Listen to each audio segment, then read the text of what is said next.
A new report from the CDC may have you thinking twice before you order something or you sit down and order something off the menu.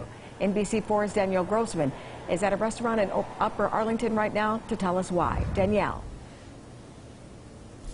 Yeah, Darlene. Now, we don't want to deter anyone from supporting our local restaurants in our community. Of course, it's very important. But this report by the CDC just explains that it's important because the time we have without our masks on at the restaurants, the space between other people, that is, and of course the ventilation, we just don't know. And the new numbers we have show the risks. I do tend to stay outside, but I feel like the places I've been have been very well sticking to the rules. Pretty comfortable with outdoor dining right now. I'm still not so sold on the indoor stuff yet.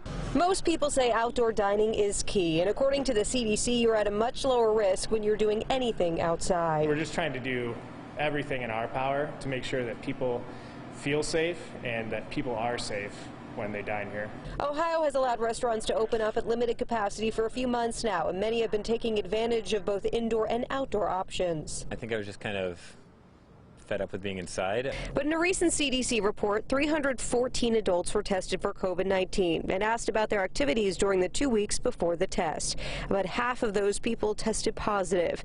Both groups reported similar activities, going to a gym, a store, or even a church.